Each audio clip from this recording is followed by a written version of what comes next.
ನಮಸ್ಕಾರ. ಮುಖ್ಯಾಂಶಗಳು. ಜನಜೀವನಕ್ಕೆ ಪೂರಕವಾಗುವಂತೆ ಆರ್ಥಿಕ ಸುಧಾರಣೆ, ಮಧ್ಯಪ್ರಾಚ್ಯ ಬಿಕ್ಕಟ್ಟು ಎದುರಿಸಲು ಅಗತ್ಯ ಕ್ರಮ, ಪ್ರಧಾನಿ ನರೇಂದ್ರ ಮೋದಿ. ದೇಶದ ಗಡಿಗಳ ಅಭಿವೃದ್ಧಿ ಮತ್ತು ಸುರಕ್ಷತೆಗೆ ಸರ್ಕಾರ ಬದ್ಧ, ಮಾದಕ ದ್ರವ್ಯ ಶಸ್ತ್ರಾಸ್ತ್ರ ಕಳ್ಳಸಾಗಣೆ ನಿಗ್ರಹಕ್ಕೆ ಕಠಿಣ ಕ್ರಮ, ಸಚಿವ ಅಮಿತ್ ಶಾ. ಅಡುಗೆ ಎಣ್ಣೆ ಮಾರಾಟದಲ್ಲಿ ಪಾರದರ್ಶಕತೆ, ಏಕರೂಪತೆ ಜಾರಿ, ಪ್ರಾಮಾಣೀಕೃತ ತೂಕ ಖಾತ್ರಿಪಡಿಸಿದ ಕಾನೂನು ಮಾಪನ ಇಲಾಖೆ. ದೇಶ ಪ್ರವೇಶಿಸಿದ ಮುಂಗಾರು ಮಾರುತಗಳು, ಹಲವೆಡೆ ಭಾರೀ ಪ್ರಮಾಣದಲ್ಲಿ ವರ್ಷಧಾರೆ.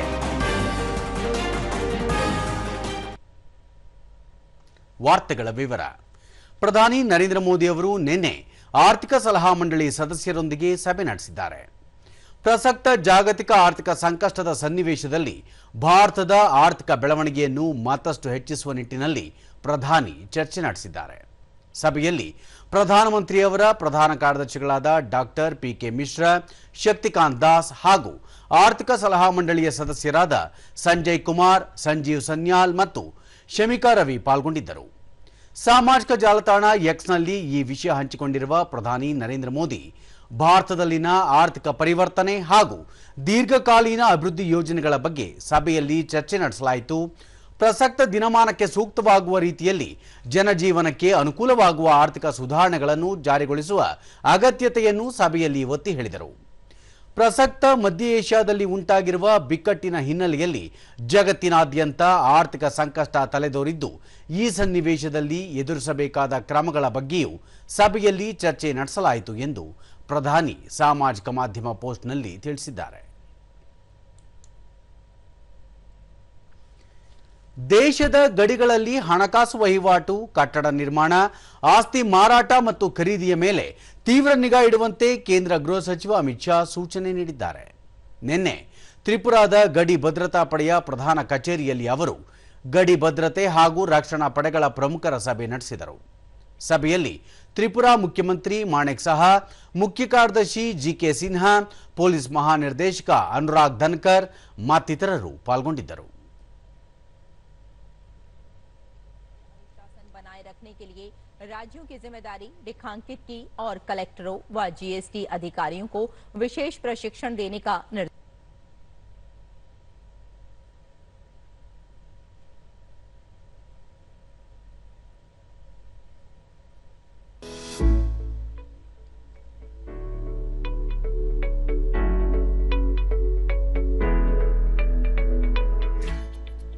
आज बीएसएफ 37वीं वाहिनी में जवानों के आवास का ई लोकार्पण और बीएसएफ 57वीं वाहिनी में वाटर गार्ड परिसर का ई शिलान्यास किया गया है। मैं हमेशा कहता हूं, अगर एक आवास के अंदर लगी हुई ट्यूबलाइट भी ಬಳಿಕ ಸಚಿವರು ಗಡಿ ಪ್ರದೇಶಗಳ ಸಮಗ್ರ ಅಭಿವೃದ್ಧಿ ಹಾಗೂ ಸುರಕ್ಷತೆಗಾಗಿ ಕೇಂದ್ರ ಮತ್ತು ರಾಜ್ಯ ಸರ್ಕಾರಗಳ ನಡುವೆ ಸಮನ್ವಯತೆ ಸಾಧಿಸಿ ಅಂತಾರಾಷ್ಟ್ರೀಯ ಗಡಿಗಳಲ್ಲಿ ಭದ್ರತೆಯನ್ನು ಮತ್ತಷ್ಟು ಹೆಚ್ಚಿಸಲು ಸರ್ಕಾರ ಬದ್ಧವಾಗಿದೆ ಎಂದು ತಿಳಿಸಿದರು. ಈಶಾನ್ಯ ರಾಜ್ಯಗಳ ಗಡಿ ಪ್ರದೇಶದಲ್ಲಿ ನಡೆದಿರುವ ಭೂಮಿ ಖರೀದಿ ಹಾಗೂ ಮಾರಾಟಕ್ಕೆ ಸಂಬಂಧಿಸಿದ 5 ವರ್ಷದ ಭೂ ದಾಖಲೆಗಳನ್ನು ಪರಿಶೀಲನೆ ನಡೆಸುವಂತೆ ಗೃಹ ಸಚಿವರು ನಿರ್ದೇಶಿಸಿದರು. ಮಾದಕ ದ್ರವ್ಯ ಮತ್ತು ಶಸ್ತ್ರಾಸ್ತ್ರ ಕಳ್ಳಸಾಗಣೆ ತಡೆಗಟ್ಟಲು ಆಗಿಂದಾಗ್ಗೆ ಕಾರ್ಯಾಚರಣೆ ನಡೆಸಬೇಕು ಹಾಗೂ ಕಳ್ಳಸಾಗಣೆ ಜಾಲವನ್ನು ಮಟ್ಟ ಹಾಕಲು ಕಠಿಣ ಕ್ರಮಗಳನ್ನು ಕೈಗೊಳ್ಳುವಂತೆಯೂ ಅಮಿತ್ ಶಾ ಅಧಿಕಾರಿಗಳಿಗೆ ಆದೇಶಿಸಿದ್ದಾರೆ. फाइनलाइजेशन के स्टेज पर इसका पायलट प्रोजेक्ट आने वाले साल में हम निश्चित रूप से इंट्रोड्यूस कर देंगे। एक साथ देश की अलग अलग सीमाओं पर ये पायलट प्रोजेक्ट्स दिए जाएंगे।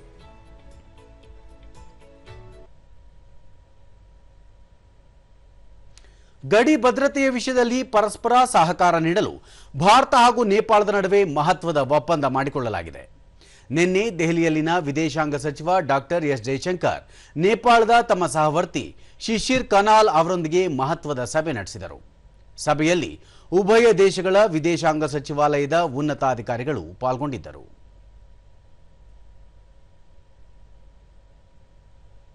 और 12 प्राकृतिक विरासत परियोजनाओं को वर्चुअली सौंपने समेत के साथ साथ सीमा पार व्यक्तिगत पैसे भेजने की सुविधा के लिए भारत के यूपीआई और नेपाल के नेशनल पेमेंट्स इंटरफेस के बीच समझौता हुआ।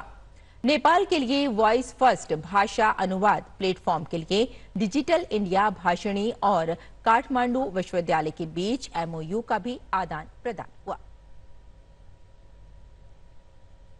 ಬಳಿಕ ಡಾಕ್ಟರ್ ಎಸ್ ಜಯಶಂಕರ್ ಭಾರತ ತನ್ನ ನೆರೆಯ ದೇಶಗಳೊಂದಿಗೆ ಉತ್ತಮ ಬಾಂಧವ್ಯ ಹಾಗೂ ಸಹಕಾರವನ್ನು ಮುಂದುವರಿಸಲು ಸದಾ ಉತ್ಸುಕವಾಗಿದೆ. ಪರಸ್ಪರ ಸಹಕಾರದ ಮೂಲಕ ಉಭಯ ದೇಶಗಳ ಸರ್ವಾಂಗೀಣ ಅಭಿವೃದ್ಧಿ ಸಾಧ್ಯವಾಗುತ್ತದೆ. ಸಹಕಾರ, ಸಂಪರ್ಕ, ಇಂಧನ, ಜಲವಿದ್ಯುತ್ ಅಭಿವೃದ್ಧಿ, ಶಿಕ್ಷಣ, ಆರೋಗ್ಯ, ಕೌಶಲ್ಯಾಭಿವೃದ್ಧಿ, ಸಂಸ್ಕೃತಿ ಹಾಗೂ ಕ್ರೀಡೆ ಸೇರಿದಂತೆ ವಿವಿಧ ಕ್ಷೇತ್ರಗಳಲ್ಲಿ ನೇಪಾಳದೊಂದಿಗಿನ ಸಹಕಾರ ಹಾಗೂ ಬಾಂಧವ್ಯವನ್ನು ಮತ್ತಷ್ಟು ಗಟ್ಟಿಗೊಳಿಸಲು ಭಾರತ ಬದ್ಧವಾಗಿದೆ ಎಂದು ಹೇಳಿದರು. Vibrant people-to-people ties, cross-border connect, and shared cultural and religious traditions. Shared trust, goodwill, and mutual benefit. And our bilateral ties have steadily developed in areas like trade, commerce, investment, energy, development cooperation, education, disaster response, and culture. But today we have an opportunity to also take it forward in many other areas, in newer domains like startups, AI, information technology, renewable energy, and others. Shishir ಕನಾಲ್ Bharat ನೇಪಾಳದ ಪ್ರಮುಖ ಪಾಲುದಾರ ರಾಷ್ಟ್ರವಾಗಿದ್ದು, ನೇಪಾಳ ತನ್ನೆಲ್ಲ ವ್ಯಾಪಾರ ವ್ಯವಹಾರಗಳಲ್ಲಿ ಭಾರತಕ್ಕೆ ಹೆಚ್ಚಿನ ಆದ್ಯತೆ ನೀಡುತ್ತಿದೆ. ಪಶ್ಚಿಮ ಏಷ್ಯಾದ ಬಿಕ್ಕಟ್ಟಿನ ನಡುವೆಯೂ ಭಾರತ ನೇಪಾಳಕ್ಕೆ ಇಂಧನ ಹಾಗೂ ರಸಗೊಬ್ಬರಗಳನ್ನು ಪೂರೈಕೆ ಮಾಡಿ ನೆರವು ನೀಡುತ್ತಿದೆ ಎಂದು ತಿಳಿಸಿದರು. ಕೇಂದ್ರ ಸರ್ಕಾರ ಕಾನೂನು ಮಾಪನ ಶಾಸ್ತ್ರ ನಿಯಮಾವಳಿಗಳ ಅನ್ವಯ ಪ್ರಮುಖ ಖಾದ್ಯ ತೈಲಗಳ ಪ್ಯಾಕೆಟ್ಗಳಿಗೆ ಪ್ರಾಮಾಣೀಕೃತ ತೂಕ ನಿಗದಿಪಡಿಸಿದೆ.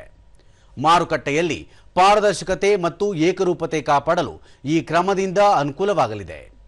ಗ್ರಾಹಕ ವ್ಯವಹಾರಗಳ ಸಚಿವಾಲಯ ಖಾದ್ಯ ತೈಲ ಪ್ಯಾಕೆಟ್ಗಳ ಗಾತ್ರ ಹಾಗೂ ನಿವ್ವಳ ಪ್ರಮಾಣವನ್ನು ನಿರ್ಧರಿಸುವ ಕಾರ್ಯವಿಧಾನವನ್ನು ತಿದ್ದುಪಡಿ ಮಾಡಿದ್ದು, ರೈಸ್ ಬ್ರಾನ್, ಕಡಲೆಕಾಯಿ ಎಣ್ಣೆ, ಸಾಸಿವೆ ಎಣ್ಣೆ ಹಾಗೂ ವನಸ್ಪತಿ ಸೇರಿದಂತೆ ಪ್ರಮುಖ ಖಾದ್ಯ ತೈಲಗಳಿಗೆ 200 ಗ್ರಾಂನಿಂದ ಹಿಡಿದು 20 ಕೆಜಿಯವರೆಗೆ ಪ್ಯಾಕೆಟ್ ಗಾತ್ರಗಳನ್ನು ಅನುಮೋದಿಸಿದೆ.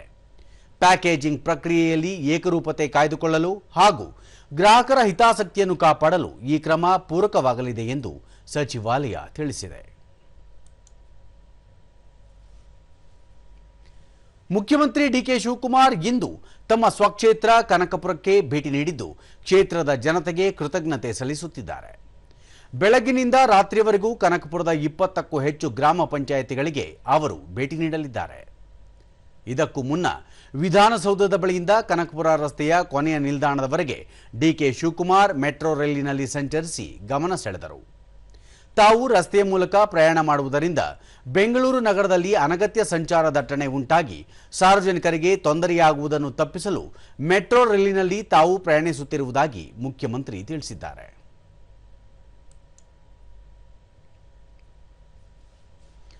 ರಾಜ್ಯ ಸಚಿವ ಸಂಪುಟ ಖಾತೆ ಹಂಚಿಕೆ ಸಂಬಂಧ ಉಂಟಾಗಿದ್ದ ಬಿಕ್ಕಟ್ಟು ಬಗೆಹರಿದಿದೆ. ತಮಗೆ ನೀಡಲಾಗಿರುವ ಜಲಸಂಪನ್ಮೂಲ ಖಾತೆಯನ್ನು ಒಪ್ಪಿಕೊಂಡು ರಾಜೀನಾಮೆ ಹಿಂಪಡೆಯಲು ಸಚಿವ ರಾಮಲಿಂಗಾರೆಡ್ಡಿ ನಿರ್ಧರಿಸಿದ್ದಾರೆ. ನಿನ್ನೆ ಇಡೀ ದಿನ ಮುಖ್ಯಮಂತ್ರಿ ಡಿಕೆ ಶಿವಕುಮಾರ್ ಹಾಗೂ ರಾಜ್ಯ ಕಾಂಗ್ರೆಸ್ ಉಸ್ತುವಾರಿ ರಣದೀಪ್ ಸುರ್ಜೇವಾಲಾ ಅವರು ನಡೆಸಿದ್ದ ಸಂಧಾನ ಫಲ ನೀಡಿದ್ದು, ರಾಮಲಿಂಗಾರೆಡ್ಡಿ ತಾವು ಸಲ್ಲಿಸಿದ್ದ ರಾಜೀನಾಮೆಯನ್ನು ಹಿಂಪಡೆಯಲು ಒಪ್ಪಿಗೆ ನೀಡಿದ್ದಾರೆ. ಡಿಕೆ ಶಿವಕುಮಾರ್ ಅವರ ನೇತೃತ್ವದಲ್ಲಿ ತಾವು ದೊರೆತಿರುವ ಜಲಸಂಪನ್ಮೂಲ ಖಾತೆಯಲ್ಲಿ ಸಮರ್ಪಕವಾಗಿ ಸೇವೆ ಸಲ್ಲಿಸಲು ಒಪ್ಪಿಕೊಂಡಿರುವುದಾಗಿ ರಾಮಲಿಂಗಾರೆಡ್ಡಿ ಸ್ಪಷ್ಟಪಡಿಸಿದ್ದಾರೆ. ಕೈಯಲ್ಲಿ ಹಣವಿಲ್ಲದೆ ಮನೆಯ 4 ಗೋಡೆಗಳ ಮಧ್ಯೆ ಮುದುಡಿದ್ದ ಗ್ರಾಮೀಣ ಭಾಗದ ಮಹಿಳೆಯರು ಇಂದು ಸ್ವಂತ ಉದ್ಯಮ ಆರಂಭಿಸಿ ಯಶಸ್ಸಿನ ಉತ್ತುಂಗಕ್ಕೇರುತ್ತಿದ್ದಾರೆ. ಈ ಕುರಿತು ಒಂದು ವರದಿ. ಉತ್ತರ ಕನ್ನಡ ಜಿಲ್ಲೆಯ ಭಟ್ಕಳ ತಾಲೂಕಿನಲ್ಲಿ ರಾಷ್ಟ್ರೀಯ ಗ್ರಾಮೀಣ ಜೀವನೋಪಾಯ ಅಭಿಯಾನ ಗ್ರಾಮೀಣ ಮಹಿಳೆಯರ ಬದುಕಿಗೆ ಹೊಸ ಆಶಾಕಿರಣವಾಗಿದೆ. ಇಲ್ಲಿನ ಮಹಿಳೆಯರು ಕೇವಲ ಉದ್ಯೋಗಸ್ಥರಾಗುತ್ತಿಲ್ಲ, ಬದಲಿಗೆ 10 ಜನರಿಗೆ ಕೆಲಸ ನೀಡುವ ಮೂಲಕ ಆರ್ಥಿಕ ಕ್ರಾಂತಿ ಸೃಷ್ಟಿಸುತ್ತಿದ್ದಾರೆ. ಭಟ್ಕಳದ ಮಹಿಳಾ ಸಬಲೀಕರಣದ ಯಶೋಗಾಥೆ ಇಲ್ಲಿದೆ. ಸಾಧಿಸುವ ಹಠ ಮತ್ತು ಶ್ರದ್ಧೆ ಇದ್ದರೆ ಹಳ್ಳಿಯಲ್ಲೇ ಯಶಸ್ಸಿನ ಶಿಖರ ಇರಬಹುದು ಎನ್ನುವುದನ್ನು ಉತ್ತರ ಕನ್ನಡ ಜಿಲ್ಲೆಯ ಭಟ್ಕಳದ ಗ್ರಾಮೀಣ ಮಹಿಳೆಯರು ಸಾಬೀತುಪಡಿಸಿದ್ದಾರೆ. ಕೇಂದ್ರ ಸರ್ಕಾರದ ರಾಷ್ಟ್ರೀಯ ಗ್ರಾಮೀಣ ಜೀವನೋಪಾಯ ಅಭಿಯಾನ ಯೋಜನೆ ಇಲ್ಲಿನ ಮಹಿಳೆಯರ ಸ್ವಾವಲಂಬಿ ಬದುಕಿಗೆ ಮುನ್ನುಡಿ ಬರೆದಿದೆ. ಇದಕ್ಕೆ ಸಾಕ್ಷಿ ಎನ್ನುವಂತಿದೆ ಹಾಡವಳ್ಳಿಯ ಶ್ರೀ ಸಿದ್ಧಿವಿನಾಯಕ ಸಂಜೀವಿನಿ ಒಕ್ಕೂಟದ ಮಹಿಳೆಯರು ಸ್ಥಾಪಿಸಿರುವ ನಿಸರ್ಗ ಶಕ್ತಿ ಸಂಜೀವಿನಿ ಪರಿಶುದ್ಧ ತೆಂಗಿನೆಣ್ಣೆ ಘಟಕ. ಸ್ಥಳೀಯವಾಗಿ ಬೆಳೆದ ತೆಂಗಿನಕಾಯಿಗಳನ್ನು ಸಂಗ್ರಹಿಸಿ ವೈಜ್ಞಾನಿಕವಾಗಿ ಒಣಗಿಸಿ ಅದರಿಂದ ತಯಾರಾಗುವ ಈ ಶುದ್ಧ ಎಣ್ಣೆಗೆ ಮಾರುಕಟ್ಟೆಯಲ್ಲಿ ಈಗ ಭಾರೀ ಬೇಡಿಕೆ. ಅತಿ ಕಡಿಮೆ ಬೆಲೆಗೆ ಕೊಬ್ಬರಿ ಎಣ್ಣೆ ತೆಗೆದುಕೊಡುವ ಈ ಘಟಕದಿಂದ ಸ್ಥಳೀಯರ ಹಣ ಹಾಗೂ ಪಟ್ಟಣಕ್ಕೆ ಅಲಿಯುವ ಸಮಯ ಎರಡೂ ಉಳಿಯುತ್ತಿದೆ. ಈ ಘಟಕದ ಮೂಲಕ ಸುಮಾರು 50ಕ್ಕೂ ಹೆಚ್ಚು ಗ್ರಾಮೀಣ ಮಹಿಳೆಯರು ನೆಮ್ಮದಿಯ ಜೀವನ ನಡೆಸುತ್ತಿದ್ದಾರೆ. ದೂರದರ್ಶನದೊಂದಿಗೆ ಸಿದ್ಧಿವಿನಾಯಕ ಒಕ್ಕೂಟದ ಸದಸ್ಯೆ ಮಂಜಮ್ಮ ಮಂಜುಗೊಂಡ ಎಣ್ಣೆ ಘಟಕದಿಂದ ತಮಗೆ ಇಲ್ಲೇ ಉದ್ಯೋಗ ಸಿಕ್ಕಿದೆ, ಆರ್ಥಿಕವಾಗಿ ಶಕ್ತಿ ಬಂದಿದೆ. ಮೊದಲು ಎಣ್ಣೆ ತೆಗೆಯಲು ಪಟ್ಟಣಕ್ಕೆ ಹೋಗಬೇಕಿತ್ತು, ಈಗ ಆ ತೊಂದರೆ ತಪ್ಪಿದೆ. ನಮ್ಮ ಸ್ವಂತ ಕಾಲಿನ ಮೇಲೆ ನಾವು ನಿಲ್ಲುವಂತಾಗಿರುವುದಕ್ಕೆ ತುಂಬಾ ಸಂತೋಷವಿದೆ ಎಂದರು. ಯಶಸ್ವಿಯಾಗಿದೆ. ಯಾಕೆಂದ್ರೆ ನಾವು ಹಳ್ಳಿಯಲ್ಲಿ ಕೆಲಸ ಮಾಡುವವರಿಗೆ ಹೊರಗಡೆ ಹೋಗಿ ಕೆಲಸ ಮಾಡಲಿಕ್ಕೆ ತುಂಬ ಕಷ್ಟ ಆಗ್ತಿತ್ತು. ಎಣ್ಣೆ ಹಂಗೆ ಈ ಕೊಬ್ಬರಿನೂ ಹಾಗೆ ನಾವು ಬೇರೆ ಕಡೆ ಒಯ್ಯುವುದಂದ್ರೆ ನಮ್ಗೆ ಭಾಳ ತೊಂದರೆ ಆಗ್ತಿತ್ತು. ನಮಗೆ ಗಾಡಿ ಚಾರ್ಜು ಎಲ್ಲದಕ್ಕೂ ನಮ್ಗೆ ಇದು ಅನುಕೂಲ ಆಗಿದೆ ಈ ಹಿಟ್ಟಿನ ಎಣ್ಣೆ ಮಿಲ್ ಆದ್ದರಿಂದ. ಭಟ್ಕಳದ ಮಹಿಳೆಯರ ಈ ಯಶೋಗಾಥೆ ಕೇವಲ ತೆಂಗಿನೆಣ್ಣೆ ಘಟಕಕ್ಕೆ ಮಾತ್ರ ಸೀಮಿತವಾಗಿಲ್ಲ. ತಾಲೂಕಿನ ಸರ್ಪನಕಟ್ಟೆ ಗ್ರಾಮದ ಶ್ರೀ ಮಹಾಸತಿ ಸಂಜೀವಿನಿ ಒಕ್ಕೂಟದ ಮಹಿಳೆಯರು ಮತ್ತೊಂದು ಹೆಜ್ಜೆ ಮುಂದೆ ಹೋಗಿದ್ದಾರೆ. ಒಕ್ಕೂಟದ ಸಮುದಾಯ ಬಂಡವಾಳ ನಿಧಿಯಿಂದ ಸಾಲದ ನೆರವು ಪಡೆದು ಇಲ್ಲಿನ ಮಹಿಳೆಯರು ಬಟ್ಟೆ ಅಂಗಡಿ, ಬಳೆ ಅಂಗಡಿ ಹಾಗೂ ಬ್ಯೂಟಿ ಪಾರ್ಲರ್ ಉದ್ಯಮಗಳನ್ನು ಯಶಸ್ವಿಯಾಗಿ ಮುನ್ನಡೆಸುತ್ತಿದ್ದಾರೆ. ಬಳೆ ಅಂಗಡಿ ಮಾಲೀಕರಾದ ಅಂಬಿಕಾ ನಾಯ್ಕ 3 ಮಹಿಳೆಯರು ಸೇರಿ ಸಂಘದಿಂದ ಸಾಲ ಪಡೆದು ಬಳೆ ಅಂಗಡಿ ಆರಂಭಿಸಿದೆವು. ವ್ಯಾಪಾರ ತುಂಬಾ ಚೆನ್ನಾಗಿ ಆಗುತ್ತಿದೆ. ಸ್ವಾವಲಂಬಿಯಾಗಿ ಬದುಕುತ್ತಿರುವುದಕ್ಕೆ ಹೆಮ್ಮೆ ಇದೆ. ಗ್ರಾಮೀಣ ಮಹಿಳೆಯರು ಈ ಯೋಜನೆಯ ಲಾಭ ಪಡೆಯಬೇಕು ಎಂದು ಅಭಿಪ್ರಾಯಪಟ್ಟರು. ಬಟ್ 3 ಜನ ಮಹಿಳೆಯರು ನಾವು ಸೇರಿ ಬಳೆ ಅಂಗಡಿ ಮಾಡಿದ್ವಿ ಸರ್ಪನಕಟ್ಟೆಯಲ್ಲಿ. ತುಂಬ ಚೆನ್ನಾಗಿ ನಡೀತಾ ಇದೆ. ಅದರಿಂದ ನಮಗೊಂದು ಜೀವನೋಪಾಯ ಸಿಕ್ತು. ನನಗೆ ತುಂಬ ಖುಷಿ ಇದೆ. ಬಟ್ಟೆ ಅಂಗಡಿ ಮಾಲೀಕರಾದ ನೂತನ ಜಗದೀಶ ನಾಯ್ಕ ಬಹಳ ದಿನಗಳಿಂದ ತಮಗೆ ಸ್ವಂತ ಉದ್ಯೋಗ ಮಾಡಬೇಕೆಂಬ ಕನಸಿತ್ತು. ಒಕ್ಕೂಟದ ಸದಸ್ಯರೆಲ್ಲ ಸೇರಿ ಬಟ್ಟೆ ಅಂಗಡಿ ಪ್ರಾರಂಭಿಸಿದ್ದೇವೆ. ಇದರಿಂದ ಎಲ್ಲರ ಕನಸೂ ನನಸಾಗಿದೆ, ಆರ್ಥಿಕವಾಗಿಯೂ ಸಹಾಯವಾಗಿದೆ ಎಂದು ಸಂತಸ ವ್ಯಕ್ತಪಡಿಸಿದರು. ನಾನು ಸಹ ಈ ಸಂಜೀವಿನಿ ಒಕ್ಕೂಟದಿಂದ ನನ್ನ ಸ್ವಂತ ಬಟ್ಟೆ ಅಂಗಡಿ ಇಟ್ಕೊಂಡಿದ್ದೇನೆ. ಇದರಿಂದ ನನ್ನ ಜೀವನ ಚೆನ್ನಾಗಿ ನಡೀತಾ ಇದೆ. ಈ ಯೋಜನೆ ಮಹಿಳೆಯರ ಸಬಲೀಕರಣಕ್ಕೆ ಉತ್ತಮ ಯೋಜನೆ ಆಗಿದೆ. ಎಲ್ಲರೂ ಇದರ ಸದುಪಯೋಗವನ್ನು ಪಡೆದುಕೊಳ್ಬೇಕು. ಇದರಿಂದ ಸ್ವ ಉದ್ಯೋಗವನ್ನು ಕಲ್ಪಿಸಿಕೊಳ್ಬಹುದಾಗಿದೆ. ಭಟ್ಕಳ ತಾಲೂಕು ಪಂಚಾಯಿತಿಯ ಕಾರ್ಯನಿರ್ವಾಹಕ ಅಧಿಕಾರಿ ಸುನಿಲ್ ಎಂ ಕಳೆದ 12 ವರ್ಷಗಳಿಂದ NRLM ಯೋಜನೆಯಡಿ ಭಟ್ಕಳದ ಮಹಿಳೆಯರು ಆರ್ಥಿಕ ಸಂಪನ್ಮೂಲಗಳನ್ನು ಬಳಸಿಕೊಂಡು ತುಂಬಾ ಕ್ರಿಯಾಶೀಲರಾಗಿದ್ದಾರೆ. ಬೇಕರಿ, ಲಾವಂಚ, ತೆಂಗಿನೆಣ್ಣೆ ಘಟಕಗಳ ಮೂಲಕ ಸಾವಿರಾರು ಉದ್ಯೋಗ ಸೃಷ್ಟಿಯಾಗಿದೆ. ಹಿಂದಿನ ಪರಿಸ್ಥಿತಿಗಿಂತ ಅವರ ಜೀವನ ಇಂದು ಆರ್ಥಿಕವಾಗಿ ಮತ್ತು ಸಾಮಾಜಿಕವಾಗಿ ಸಾಕಷ್ಟು ಸದೃಢಗೊಂಡಿದೆ ಎಂದು ತಿಳಿಸಿದರು. ಕಳೆದ 12 ವರ್ಷಗಳಿಂದ ನಮ್ಮ ಈ ಒಂದು NRLM ಯೋಜನೆ ಬಂದಾಗಿಂದ ಮಹಿಳೆಯರು ಸಾಕಷ್ಟು ಆರ್ಥಿಕ ಸಂಪನ್ಮೂಲಗಳನ್ನು ಬಳಸಿಕೊಂಡು ಕ್ರಿಯಾಶೀಲರಾಗಿ ಸಾಕಷ್ಟು ಅಭಿವೃದ್ಧಿಯನ್ನು ಕಾಣ್ತಿದ್ದಾರೆ. ಹಿಂದಿನ ಪರಿಸ್ಥಿತಿಗಿಂತ ಅವರ ಜೀವನ ಉತ್ತಮವಾಗಿದೆ. ಸಾಕಷ್ಟು ಜನರಿಗೆ ಕೆಲಸ ಸಿಕ್ಕಿದೆ. ಒಟ್ಟಿನಲ್ಲಿ ಕೇಂದ್ರ ಸರ್ಕಾರದ ಪ್ರೋತ್ಸಾಹ ಮತ್ತು ಮಹಿಳೆಯರ ಅದಮ್ಯ ಆತ್ಮವಿಶ್ವಾಸ ಒಂದಾದಾಗ ಗ್ರಾಮೀಣ ಭಾರತದ ಚಿತ್ರಣ ಹೇಗೆ ಬದಲಾಗಬಹುದು ಎಂಬುದಕ್ಕೆ ಭಟ್ಕಳದ ಈ ಧೀಮಂತ ಮಹಿಳೆಯರೇ ಸಾಕ್ಷಿಯಾಗಿದ್ದಾರೆ. ಈಗ ಜಾಹೀರಾತು, ನಂತರ ವಾರ್ತಾ ಪ್ರಸಾರ ಮುಂದುವರಿಯುವುದು.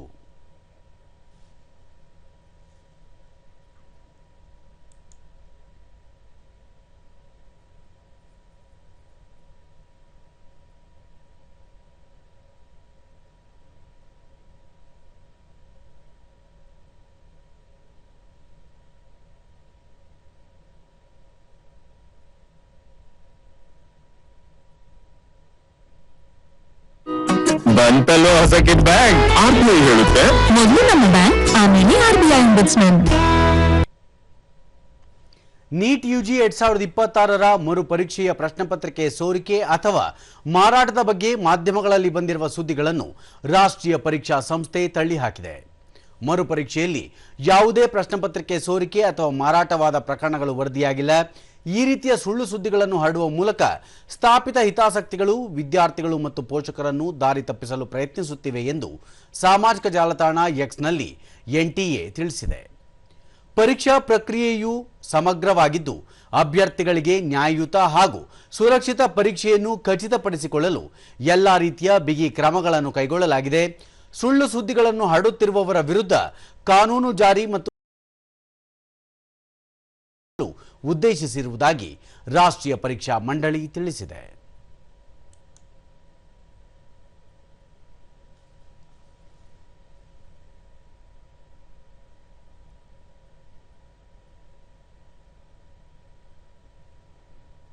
ಗೃಹೋಪಯೋಗಿ ಅಡಿಗೆ ಅನಿಲ ದರ ಹೆಚ್ಚಳವಾಗಿದ್ದು 14.2 ಕೆಜಿ ಸಿಲಿಂಡರ್ಗೆ 29 ರೂಪಾಯಿಗಳಷ್ಟು ಏರಿಕೆ ಮಾಡಲಾಗಿದೆ. ಕಳೆದ 3 ತಿಂಗಳಲ್ಲಿ ಗೃಹೋಪಯೋಗಿ ಅಡುಗೆ ಅನಿಲದ ದರ ಎರಡನೇ ಬಾರಿಗೆ ಏರಿಕೆಯಾದಂತಾಗಿದೆ. ಪ್ರಸಕ್ತ ಪರಿಷ್ಕರಣೆಯೊಂದಿಗೆ ದೆಹಲಿಯಲ್ಲಿ ಈಗ 14.2 ಕೆಜಿ LPG ಸಿಲಿಂಡರ್ ಬೆಲೆ 913 ರೂಪಾಯಿಗಳಿಂದ 942 ರೂಪಾಯಿಗಳಿಗೆ ಏರಿಕೆಯಾಗಿದೆ.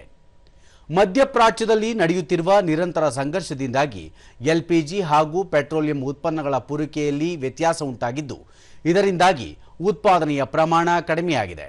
ಅಲ್ಲದೆ ಅಂತಾರಾಷ್ಟ್ರೀಯ ಮಾರುಕಟ್ಟೆಯಲ್ಲಿ ಕಚ್ಚಾ ತೈಲದ ಬೆಲೆ ನಿರಂತರ ಏರಿಕೆಯಾಗುತ್ತಿರುವ ಹಿನ್ನೆಲೆಯಲ್ಲಿ ತೈಲ ಕಂಪನಿಗಳು ಪೆಟ್ರೋಲಿಯಂ ಉತ್ಪನ್ನಗಳ ದರ ಏರಿಸುವುದು ಅನಿವಾರ್ಯವಾಗಿದೆ.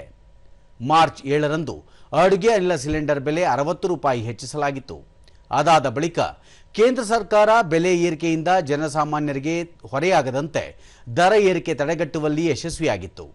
ಇದೀಗ ಅಂತಾರಾಷ್ಟ್ರೀಯ ಮಾರುಕಟ್ಟೆಯಲ್ಲಿ LPG ಹಾಗೂ ಕಚ್ಚಾ ತೈಲದ ಬೆಲೆ ಭಾರೀ ಪ್ರಮಾಣದಲ್ಲಿ ಏರಿಕೆಯಾಗುತ್ತಿರುವುದರಿಂದ ತೈಲ ಸರಬರಾಜು ಸಂಸ್ಥೆಗಳಿಗೆ ಭಾರೀ ಪ್ರಮಾಣದಲ್ಲಿ ನಷ್ಟ ಉಂಟಾಗುತ್ತಿದ್ದು ದರ ಏರಿಕೆ ಅನಿವಾರ್ಯವಾಗಿದೆ. ಕರಾವಳಿ ಭಾಗಕ್ಕೆ ಮುಂಗಾರು ಮಳೆ ಭರ್ಜರಿಯಾಗಿ ಪ್ರವೇಶ ಪಡೆದಿದೆ. ಮಳೆಯ ಆಗಮನದ ಬೆನ್ನಲ್ಲೇ ದಕ್ಷಿಣ ಕನ್ನಡ ಜಿಲ್ಲೆಯಾದ್ಯಂತ ಮುಂಗಾರು ಹಂಗಾಮಿನ ಕೃಷಿ ಚಟುವಟಿಕೆಗಳು ಗರಿಗೆದರಿವೆ. ಈ ಕುರಿತು ಒಂದು ವರದಿ. ಈ ಬಾರಿ ಕರಾವಳಿ ಜಿಲ್ಲೆಗಳಲ್ಲಿ ಬರೋಬ್ಬರಿ 12,000 ಹೆಕ್ಟೇರ್ ಪ್ರದೇಶದಲ್ಲಿ ಭತ್ತ ಬೆಳೆಯುವ ಬೃಹತ್ ಯೋಜನೆ ರೂಪಿಸಲಾಗಿದೆ. ವಿಶೇಷವೆಂದರೆ ದಕ್ಷಿಣ ಜಿಲ್ಲೆಯ ಇತಿಹಾಸದಲ್ಲೇ ಮೊದಲ ಬಾರಿಗೆ 500 ಹೆಕ್ಟೇರ್ ಪ್ರದೇಶದಲ್ಲಿ ಸಹ್ಯಾದ್ರಿ ಬ್ರಹ್ಮ ಎಂಬ ಹೈಬ್ರಿಡ್ ಭತ್ತದ ಹೊಸ ತಳಿಯನ್ನು ಪ್ರಾಯೋಗಿಕವಾಗಿ ಪರಿಚಯಿಸಲಾಗುತ್ತಿದೆ. ಹೊಸ ತಳಿಯತ್ತ ಕೃಷಿಕರನ್ನು ಆಕರ್ಷಿಸಲು ಕೃಷಿ ಇಲಾಖೆ ಸಜ್ಜಾಗಿದೆ.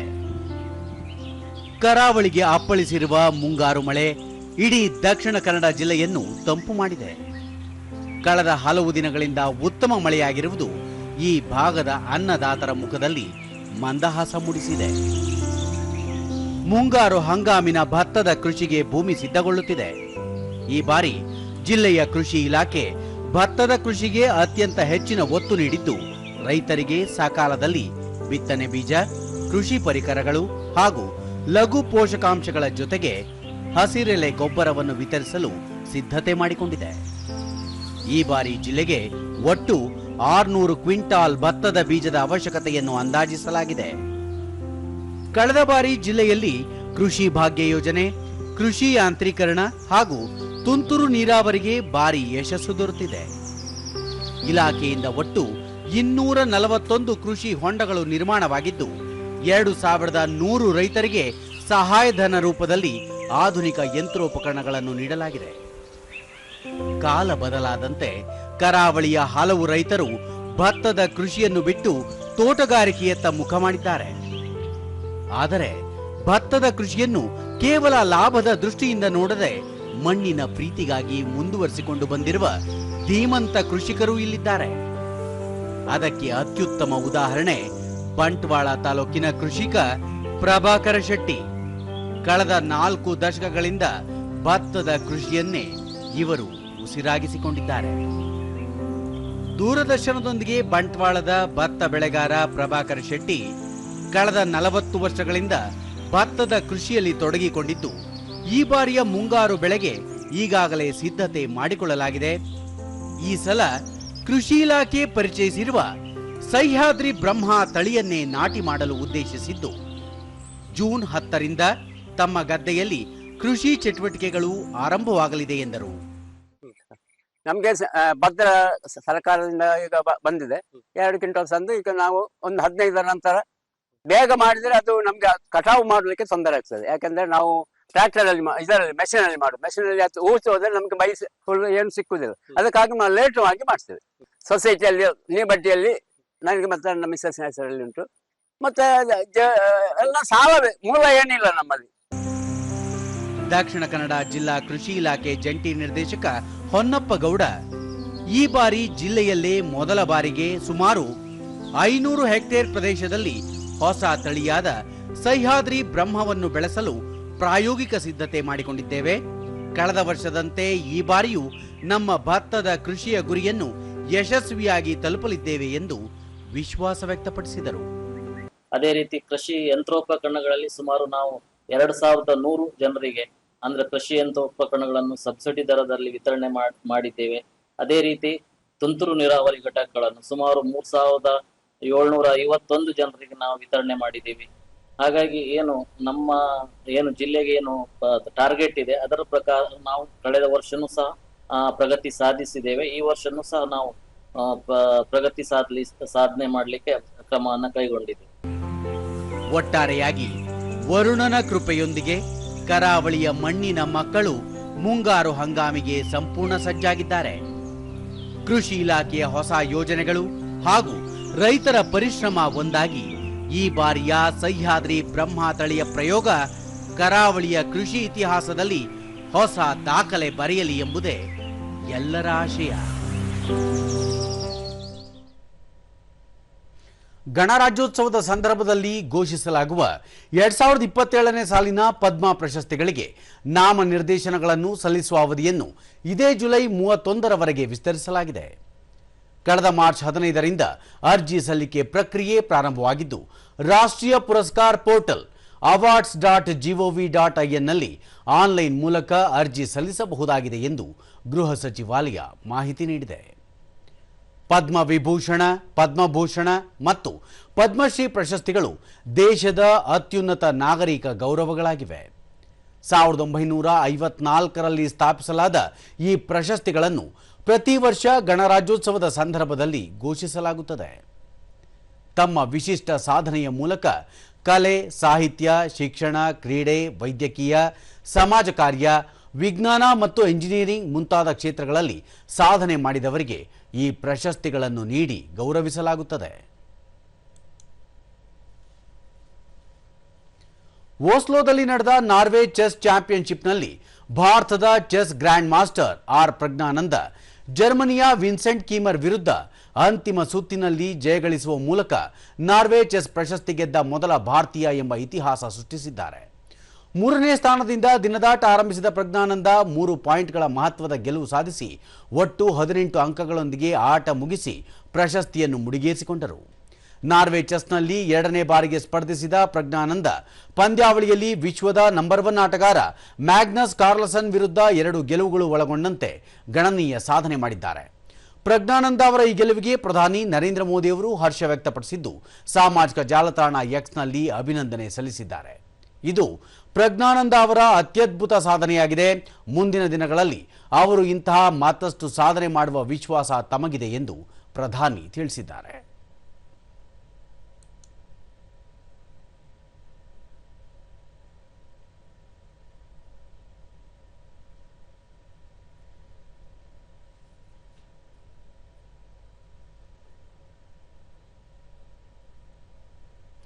ಎರಡ್ 2026ರ SAFF ಸ್ಯಾಫ್ ಹಾಕಿ ಮಹಿಳಾ ಚಾಂಪಿಯನ್ಶಿಪ್ನಲ್ಲಿ ಭಾರತ ಸತತ 6ನೇ ಬಾರಿಗೆ ಜಯಗಳಿಸಿ ಟ್ರೋಫಿಯನ್ನು ತನ್ನದಾಗಿಸಿಕೊಂಡಿದೆ.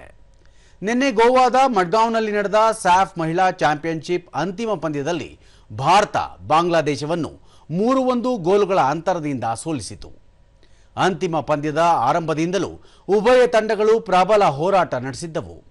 ಮೊದಲಾರ್ಧದಲ್ಲಿ ಪ್ಯಾರಿ ಸಾಸಾ ಗೋಲು ಗಳಿಸುವ ಮೂಲಕ ಭಾರತಕ್ಕೆ ಮುನ್ನಡೆ ತಂದುಕೊಟ್ಟರು. ಕೆಲವೇ ಕ್ಷಣಗಳಲ್ಲಿ ಬಾಂಗ್ಲಾದೇಶದ ರಿತುಪೂರ್ಣ ಚಕ್ಮಾ ಗೋಲು ಗಳಿಸಿ ಸಮಬಲ ಸಾಧಿಸಿದಂತಾಯಿತು. ದ್ವಿತೀಯಾರ್ಧದಲ್ಲಿ ಭಾರತದ ವನಿತೆಯರ ತಂಡ ಪಂದ್ಯದ ಮೇಲೆ ಸಂಪೂರ್ಣ ಹಿಡಿತ ಸಾಧಿಸಿತು. ಸ್ಯಾನ್ಫೀಡಾ ಮತ್ತು ಲಿಂಡಾ ಕೋಮ್ ಗೋಲು ಗಳಿಸುವ ಮೂಲಕ ಭಾರತ ಜಯಗಳಿಸಲು ಕಾರಣಕರ್ತರಾದರು.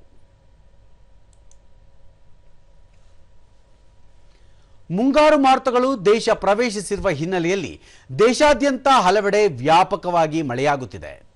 ಕೇರಳಂನಲ್ಲಿ ನಿನ್ನೆ ರಾತ್ರಿ ಇಡೀ ಭಾರೀ ಮಳೆಯಾಗಿದ್ದು, ತಿರುವನಂತಪುರಂ ಸೇರಿದಂತೆ ಹಲವು ಕಡೆಗಳಲ್ಲಿ ರಸ್ತೆಗಳು ಜಲಾವೃತಗೊಂಡಿವೆ. ಮಲಪ್ಪುರಂ, ಕೋಝಿಕೋಡ್, ವಯನಾಡು, ಕಣ್ಣೂರು ಮತ್ತು ಕಾಸರಗೋಡು ಜಿಲ್ಲೆಗಳಲ್ಲಿ ಇಂದು ಸಹ ಭಾರೀ ಮಳೆಯಾಗುವ ಸಾಧ್ಯತೆಗಳಿದ್ದು, ಹವಾಮಾನ ಇಲಾಖೆ ನೈಋತ್ಯ ಮುಂಗಾರು ಈಗಾಗಲೇ ಮಧ್ಯ ಪಶ್ಚಿಮ ಮತ್ತು ಮಧ್ಯ ಪೂರ್ವ ಅರಬ್ಬಿ ಸಮುದ್ರದ ಬಹುತೇಕ ಭಾಗಗಳಿಗೆ, ಹಾಗೆಯೇ ಗೋವಾ, ಕರ್ನಾಟಕ, ಮಹಾರಾಷ್ಟ್ರ, ಆಂಧ್ರಪ್ರದೇಶ ಮತ್ತು ತಮಿಳುನಾಡಿನ ಹಲವು ಭಾಗಗಳಿಗೆ ವ್ಯಾಪಿಸಿದೆ. ರಾಜಸ್ಥಾನದಲ್ಲಿ ತಾಪಮಾನ ಭಾರೀ ಪ್ರಮಾಣದಲ್ಲಿ ಏರಿಕೆಯಾಗಿರುವುದರಿಂದ ವಾಯುಭಾರ ಕುಸಿತ ಉಂಟಾಗಿದ್ದು, ಉತ್ತರ ಭಾರತದ ಹಲವೆಡೆ ಮಳೆಯಾಗಲು ಕಾರಣವಾಗಿದೆ ಎಂದು ಹವಾಮಾನ ಇಲಾಖೆ ತಿಳಿಸಿದೆ. ಇಂದು ಸಹ ರಾಜಸ್ಥಾನದ 25 ಜಿಲ್ಲೆಗಳಲ್ಲಿ ಗುಡುಗು ಸಹಿತ ಮಳೆಯಾಗುವ ಸಾಧ್ಯತೆಗಳಿವೆ. ಇದೇ ವೇಳೆ ಬೆಂಗಳೂರು ಸೇರಿದಂತೆ ಕರಾವಳಿ ಭಾಗದ ಜಿಲ್ಲೆಗಳಲ್ಲಿ ಇಂದು ಭಾರೀ ಮಳೆಯಾಗುವ ಸಾಧ್ಯತೆಗಳಿವೆ. ಉಡುಪಿ, ಉತ್ತರ ಕನ್ನಡ, ದಕ್ಷಿಣ ಕನ್ನಡ ಜಿಲ್ಲೆಗಳಿಗೆ ಹವಾಮಾನ ಇಲಾಖೆ ಆರೆಂಜ್ ಅಲರ್ಟ್ ಘೋಷಿಸಿದೆ. ಬೆಂಗಳೂರು ನಗರ, ಬೆಂಗಳೂರು ಗ್ರಾಮಾಂತರ, ಮೈಸೂರು, ಮಂಡ್ಯ, ಬೆಳಗಾವಿ, ಬಾಗಲಕೋಟೆ, ರಾಯಚೂರು ಸೇರಿದಂತೆ ಉತ್ತರ ಹಾಗೂ ದಕ್ಷಿಣ ಒಳನಾಡಿನ ಜಿಲ್ಲೆಗಳಿಗೆ ಯೆಲ್ಲೋ ಅಲರ್ಟ್ ಘೋಷಿಸಲಾಗಿದೆ. ಕರಾವಳಿ ಭಾಗದಲ್ಲಿ ಗಂಟೆಗೆ 40ರಿಂದ 50 ಕಿಲೋಮೀಟರ್ ವೇಗದಲ್ಲಿ ಗಾಳಿ ಬೀಸುವ ಸಾಧ್ಯತೆ ಇದ್ದು, ಮೀನುಗಾರರು ಸಮುದ್ರಕ್ಕೆ ಇಳಿಯದಂತೆ ಮುನ್ನೆಚ್ಚರಿಕೆ ನೀಡಲಾಗಿದೆ. ದಕ್ಷಿಣ ಕನ್ನಡ ಜಿಲ್ಲೆಗೆ ಮುಂಗಾರು ಪ್ರವೇಶಿಸಿದ್ದು, ಮುಂದಿನ ದಿನಗಳಲ್ಲಿ ಭಾರೀ ಮಳೆಯಾಗುವ ಮುನ್ಸೂಚನೆಯನ್ನು ಹವಾಮಾನ ಇಲಾಖೆ ನೀಡಿದೆ. ಮಳೆಗಾಲದಲ್ಲಿ ಉಂಟಾಗಬಹುದಾದ ಪ್ರವಾಹ, ಭೂಕುಸಿತ ಸೇರಿದಂತೆ ಯಾವುದೇ ರೀತಿಯ ಪ್ರಾಕೃತಿಕ ವಿಕೋಪಗಳನ್ನು ಎದುರಿಸಲು ಜಿಲ್ಲಾಡಳಿತ ಸಂಪೂರ್ಣ ಸನ್ನದ್ಧವಾಗಿದ್ದು, ಮುಂಜಾಗ್ರತಾ ಕ್ರಮವಾಗಿ 30 ಸದಸ್ಯರ ರಾಷ್ಟ್ರೀಯ ವಿಪತ್ತು ನಿರ್ವಹಣಾ ಪಡೆ ಜಿಲ್ಲೆಗೆ ಆಗಮಿಸಿದೆ. ಈ ನುರಿತ ರಕ್ಷಣಾ ತಂಡವನ್ನು ಜಿಲ್ಲೆಯ ಕೇಂದ್ರ ಭಾಗವಾದ ಪುತ್ತೂರಿನಲ್ಲಿ ನಿಯೋಜಿಸಲಾಗಿದೆ. ಈ ಎನ್ಡಿಆರ್ಎಫ್ ತಂಡ ಕಳೆದ ವರ್ಷ ಕೇರಳಂನ ವಯನಾಡಿನಲ್ಲಿ ಸಂಭವಿಸಿದ್ದ ಭೀಕರ ಭೂಕುಸಿತದ ಸಂದರ್ಭದಲ್ಲಿ ಅತ್ಯಂತ ಕಠಿಣ ಪರಿಸ್ಥಿತಿಯಲ್ಲಿ ಕಾರ್ಯಾಚರಣೆ ನಡೆಸಿ ನೂರಾರು ಮಂದಿಯ ಜೀವ ಉಳಿಸಿದ ಅಪಾರ ಅನುಭವ ಹೊಂದಿದೆ.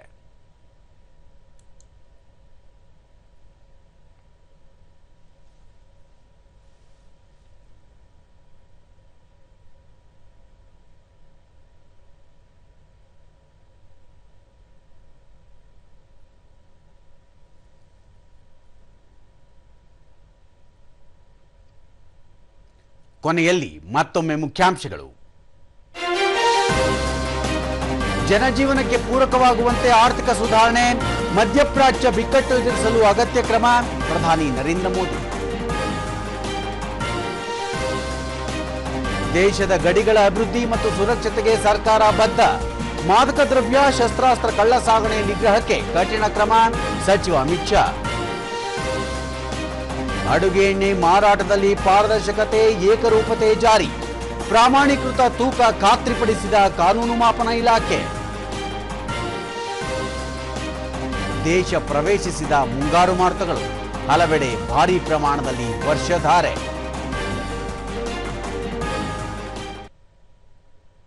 ನಮ್ಮ ವಾರ್ತಾ ಪ್ರಸಾರವನ್ನು ನೀವು ಡಿಡಿ ಚಂದನ ನ್ಯೂಸ್ ಯೂಟ್ಯೂಬ್, ಎಕ್ಸ್ ಖಾತೆ, ಇನ್ಸ್ಟಾಗ್ರಾಮ್, ಫೇಸ್ಬುಕ್ ಹಾಗೂ ವಾಟ್ಸಪ್ ಮೂಲಕವೂ ವೀಕ್ಷಿಸಬಹುದು. ನಮ್ಮ ಮುಂದಿನ ವಾರ್ತಾ ಪ್ರಸಾರ ಮಧ್ಯಾಹ್ನ 1 ಗಂಟೆಗೆ. ನಮಸ್ಕಾರ.